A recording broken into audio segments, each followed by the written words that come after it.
Dawn, March 19, 1865. Confederate General Braxton Bragg, with Hoke's division, moves south from the hamlet of Bentonville to Cole's plantation and takes position blocking the Goldsboro Road. By 10 a.m., General William Carlin's Federals push back the Southern cavalry force, screening Hoke's deployment. Reaching the Cole house, the Federals receive heavy fire and are forced to scramble for cover. Carlin deploys to clear the road as the Army of Tennessee moves into striking position. At noon, Carlin launches a probing attack on the Confederate line. The Federals are repulsed with heavy casualties, and General James Morgan's division soon joins on Carlin's right.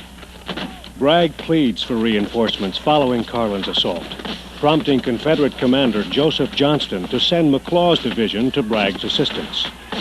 On the Cole farm, General William Hardee extends the Confederate striking force to the right to outflank the thin Union battle line. Carlin's troops are poorly deployed, and disaster looms for the unsuspecting Federals. At 2:45 p.m., Hardee launches a full-scale attack, bearing down on the outnumbered Federals like an avalanche. The attack drives Carlin's division back in defeat to the Morris Farm. The right half of Carlin's line also caves in south of the Goldsboro Road, and the surging Confederates capture 3 artillery pieces.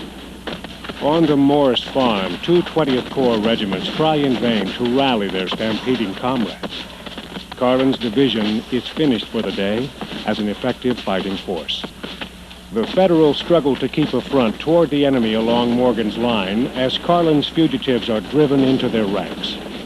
The beleaguered Federals form a sharp-angled salient to the north in an effort to fend off the attackers.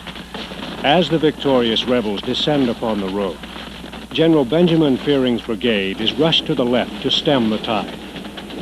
Fearing's men collide with D.H. Hill's corps, but are quickly overwhelmed.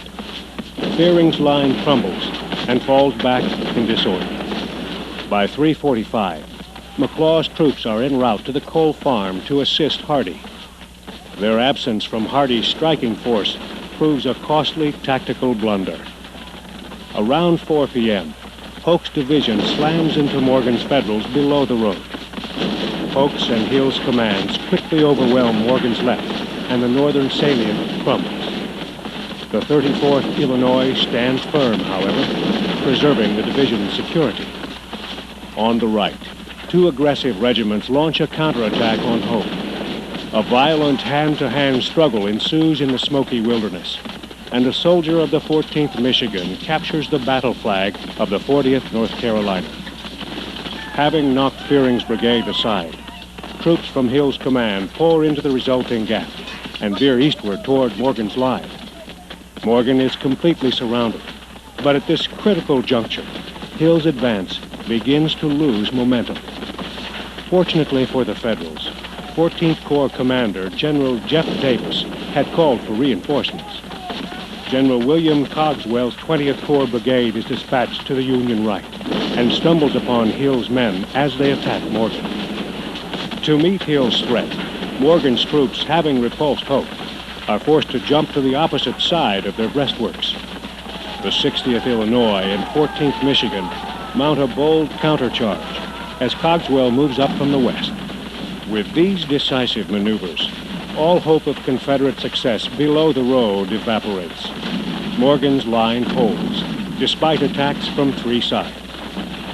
On Morgan's left, Cogswell becomes sharply engaged with elements of the Army of Tennessee and McLaws' division. This extended action lasts until well after dark in the burning pine woods south of the Goldsboro Road.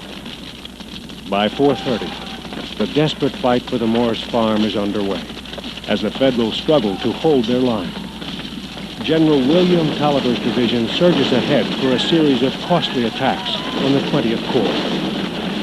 As Taliaferro attacks, the 143rd New York emerges to join on General James Robinson's left.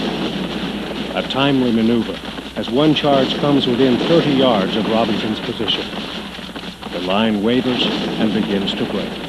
The Confederates reach their high water mark as they threaten to punch a hole in the thinly protected line. At this crisis, Lieutenant Colonel Hezekiah Watkins bullies the Federals back into line. Tolliver's Greenhorns, with General William Bates veterans, are punished severely by massed artillery and infantry fire. The last attack occurs at sundown, and the Federal line on the Morris Farm holds. Though McLaws is able to send 3 brigades to the front by nightfall, it is too late. Between 9 p.m. and midnight, Johnston pulls his battle-weary troops back to their original positions. Lacking sufficient numbers for a decisive victory, the Confederates fail to carry the day, and the battle ends in a tactical draw.